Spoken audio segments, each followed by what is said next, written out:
ओम श्री गणेशाय नमः। ओम नमः शिवाय। दोस्तों, आप सभी को हमारे YouTube channel Shraddha and faith में स्वागत है। दोस्तों, श्रावण महीना यानी श्रावण मास भगवान भोलेनाथ का सबसे प्रिय माना जाता है। इस महीने में शिवलिंग पूजा का विशेष महत्व माना जाता है।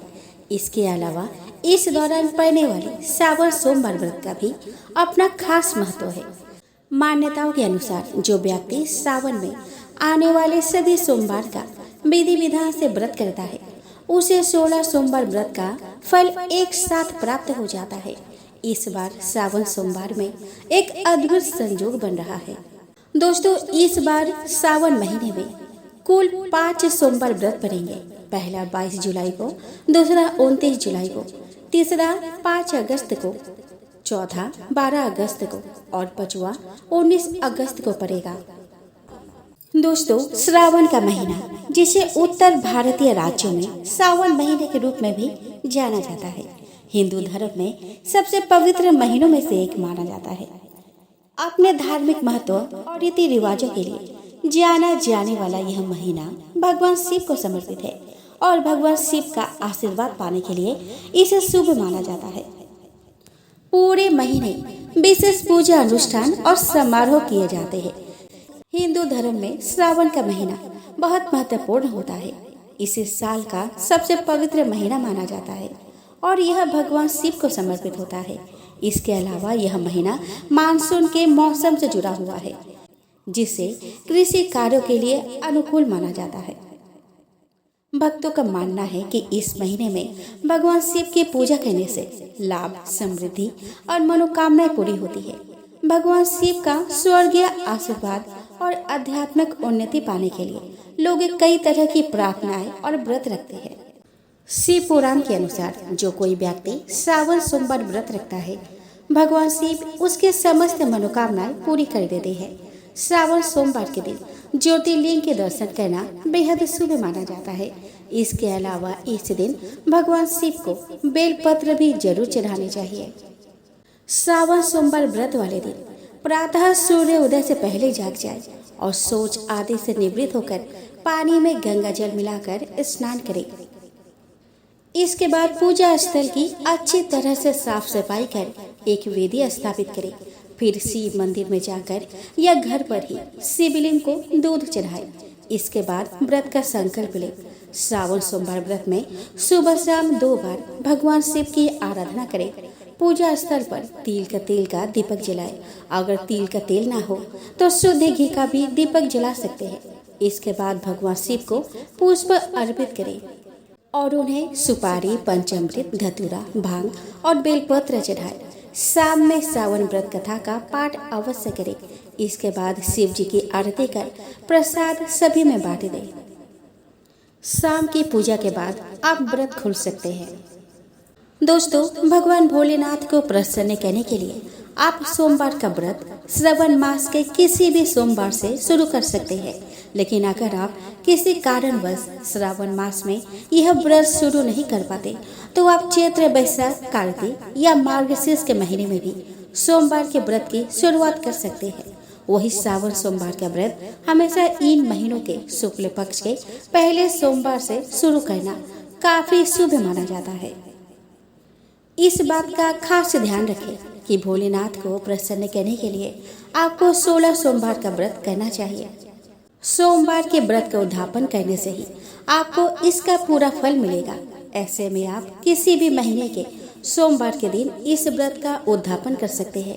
सोमवार के व्रत का उद्यापन करने के लिए सावन, कार्तिक, वैशाख, ज्येष्ठ और मार्गशीर्ष महीने का सोमवार अति शुभ माना गया है। सोमवार व्रत उद्यापन सामग्री में आपको शिव जी और माता पार्वती की मूर्ति या तस्वीर, लकड़ी की चौकी, चंदन, गंगाजल, घी, लाल कपड़ा, फूल, दीपक, अक्षत, बेलपत्र, पान, सुपारी, फल, रोली, मौली, धूप, कपूर, बाती, पंचामृत बनाने के लिए दूध, दही, शहद, घी, मिश्री या गुड़, यह सभी चीजें चाहिए।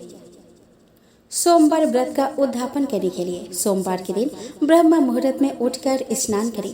पूजा शुरू करने से पहले पूजा स्थल को गंगा जल छिड़ककर शुद्ध कर ले। इसके बाद एक चौकी पर लाल रंग का साफ कपड़ा बिछाकर भगवान शिव और माता पार्वती की मूर्ति या तस्वीर स्थापित करें। भगवान शिव को चंदन का तिलक लगाए और माता पार्वती को सिंदूर कुमकुम लगाए। धूप दीप जलाकर उन्हें फूल फल, पान सुपारी, मौली आदि चीजें अर्पित करें।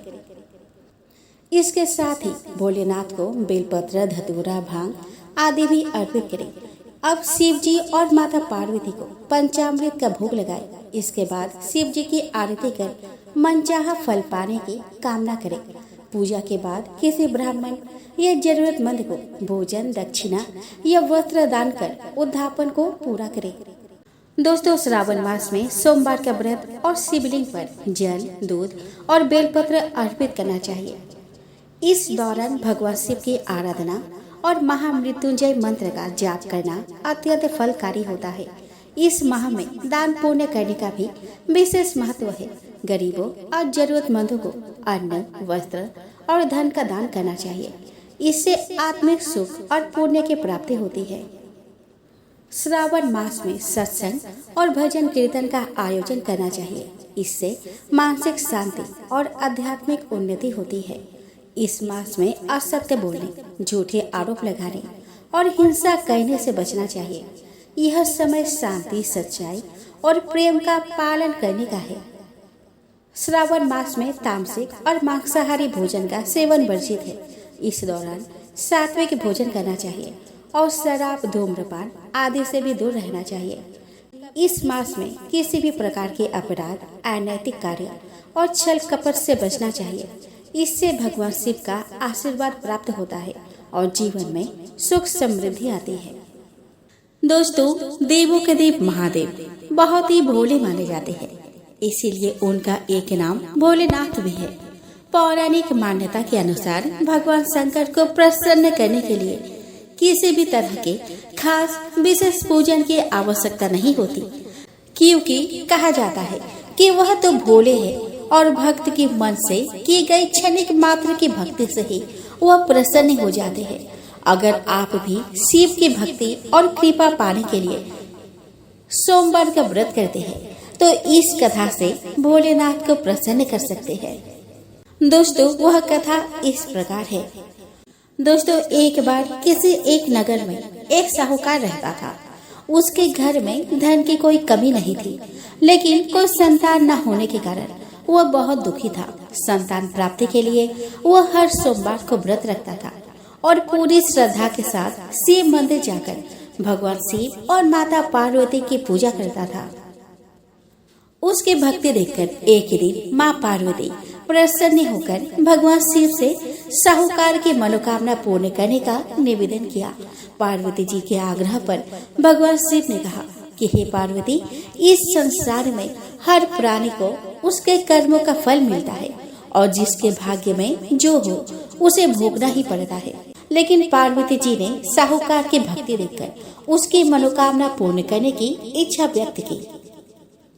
माता पार्वती के आग्रह पर शिव जी ने साहूकार को पुत्र प्राप्ति का वरदान तो दे दिया, लेकिन उन्होंने बताया कि यह बालक 12 वर्ष तक ही जीवित रहेगा।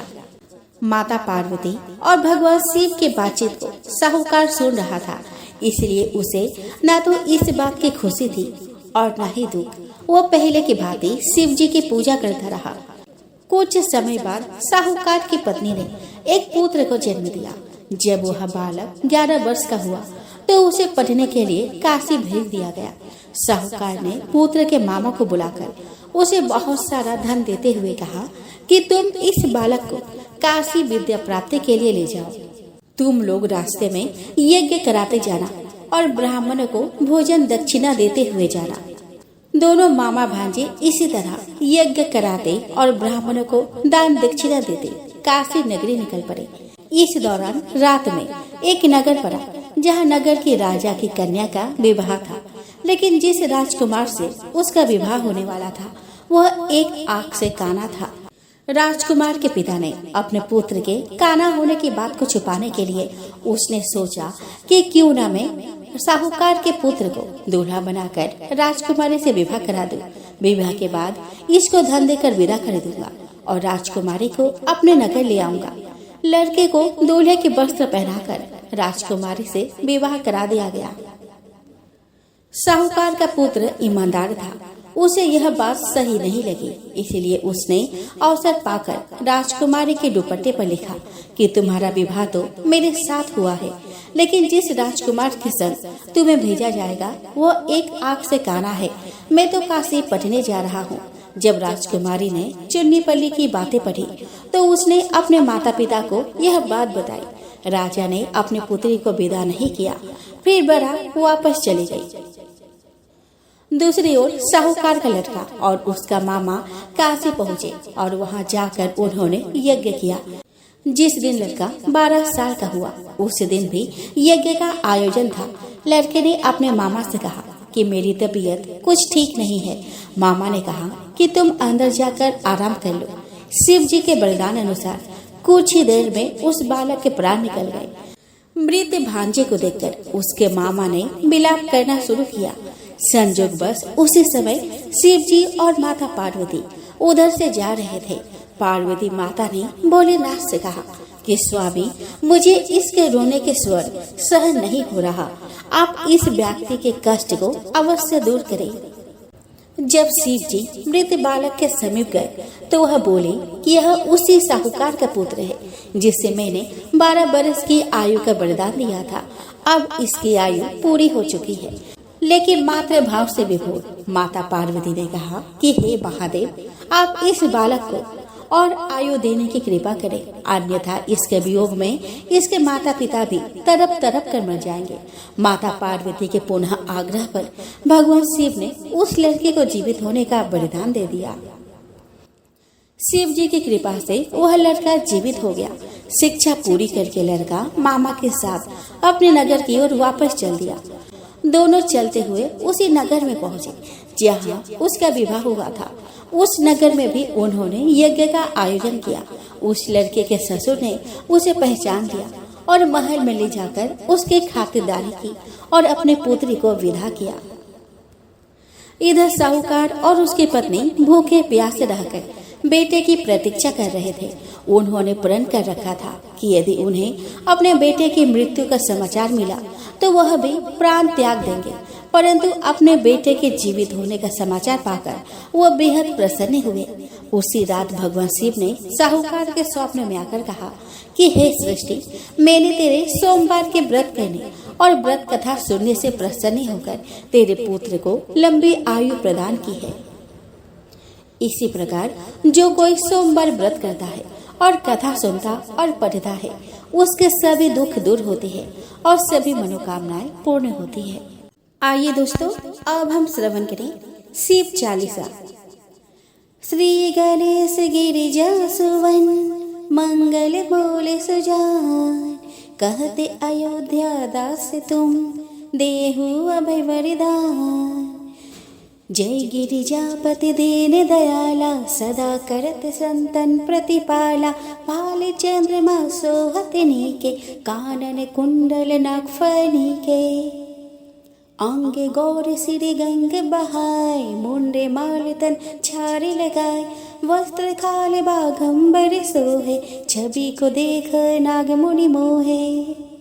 मैना मातु की है विदुलारी, माँ में अंग सोहत छवि न्यारी। कर त्रिशूल सोहत छवि भारी, करत सदा शत्रुन क्षयकारी। नंदी गणेश सोहता कैसे, सागर मध्य कमल है जैसे।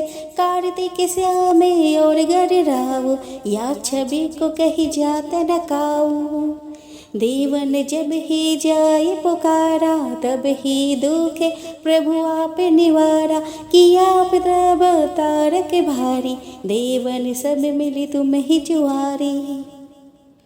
तुरत सडानन आप पठायो, लवनी में से महामारी गिरायो।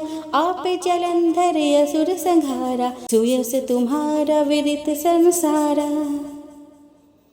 त्रिपुरासुर संयुद्ध मचाई, सब ही कृपा कर लीने बचाई। किया तप ही भागीरथ भारी, पूर्व प्रतिज्ञात सुपुरारी। दानिनमहं तुम सम को नाही, सेवक स्तुति करत सदाहि। वेद नाम महिमा तव गाई, अकथ अनादि भेद नहीं पाई। प्रगट उदधि मंथन में ज्वाला, जड़े सुरासुर भय बिहाला। किन्हे दया तह करी सहाय, नीलकंठ तब नाम कहाई। पूजन रामचंद्र जब कीन्हा, जीत के लंक विभीषण दीन्हा। सहस कमल हो रहे धारी, किन्हे परीक्षा तब ही पुरारी। एक कमल प्रभु राखे उजोई, कमल नयन पूजन चाह सोई। कठिन भक्ति देखी प्रभु शंकर, भय प्रसन्न दिए छित वर। जय जय जय अनंत अविनाशी, करत कृपा सबके घटवासी। दुष्ट सकल नित्य मोहि सतावे, भ्रमति रहे मोहि चैन न आवे। त्राहि त्राहि मैं नाथ पुकारो, यही अवसर मोहि जाने उबारो। ले त्रिशूल शत्रुन को मारो, संकट से मोहि आने उबारो। मातु पिता भ्राता सब कोई, संकट में पूछत नाही कोई। स्वामी ये कहे आस तुम्हारी, आय हरहु अब संकट भारी। धन निर्धन को देत सदाहि, जो कोई जाचे वो फल पाहि। अस्तुति के ही विधि करो तुम्हारी, क्षम हो नाथ अब चूक हमारी। शंकर हो संकट के नाशन, मंगल कारण विघ्न विनाशन। योगी यति मुनि ध्यान लगावे, नारद सारद शीस नवावे। नमो नमो जय नमो शिवाय, सूर्य ब्रह्मादि के पार न पाए। जो यह पाठ करे मन लाई, ता पार होते है शंभु सहाय। ऋणियो जो कोई हो अधिकारी, पाठ करे सो पावन हारी। पुत्रहीन करे इच्छा कोई, निश्चय शिव प्रसाद ही होई। पंडित त्रयोदशी को लावे, ध्यान पूर्वक होम करावे। त्रयोदशी व्रत करे हमेशा, तन नहीं ताकि रहे कलेसा। धूप दीप नैवेद्य चढ़ावे, शंकर सम्मुख पाठ सुनावे। जन्म जन्म के पाप नसावे, अंत्यवास शिव पूरे में पावे। कहे अयोध्यास तुम्हारी, जानी सकल दुख हरहु हमारी। नित्य नेम कर प्रातः ही, पाठ करो चालीसा। तुम मेरी मनोकामना पूर्ण करो जगदीश। मगसर छठी हेमंत ऋतु, संवत 64 जान। स्तुति चालीसा शिव ही, पूर्ण की कल्याण। आइए दोस्तों, अब हम श्रवण करें शिव जी की आरती। ओम जय शिव ओंकारा, स्वामी जय शिव ओंकारा। ब्रह्मा विष्णु सदा शिव, हरिधांगी धारा। ओम जय शिव ओंकारा। एकानन चतुरानन, पंचानन राजे। हंसानन गरुरासन, वृषवाहन साजे। ओम जय शिव ओंकारा। दो भुज चार चतुर भुज, 10 भुज अति सोहे। त्रिगुण रूप निरखते, त्रिभुवन जन मोहे। ओम जय शिव ओंकारा। अक्षमाला बनमाला, मुंडमाला धारी। त्रिपुरारी कंसारी, बरमाला धारी। ओम जय शिव ओंकारा। श्वेतांबर पीतांबर, बाघंबर अंगे। सनकादिक गरुणादिक, भूतादिक संगे। ओम जय शिव ओंकारा। कर के मध्य कमंडलो चक्र त्रिशूलधारी सुखकारी दुखहारी जग पालनकारी ओम जय शिव ओंकारा ब्रह्मा विष्णु सदा शिव जानत अविवेका मधु कैटभ दो मारे सूर भय करे ओम जय शिव ओंकारा लक्ष्मी वो सावित्री पार्वती संगा पार्वती अर्धांगी शिवल हरि गंगा ओम जय शिव ओंकारा पर्वत सोहे पार्वती शंकर कैलासा भांग धतुर का भोजन भस्मी में वासा ओम जय शिव ओंकारा जटा में गंग बहत है गल मुंडन माला शेष नाग लिपटावत ओढ़त मृग छाला ओम जय शिव ओंकारा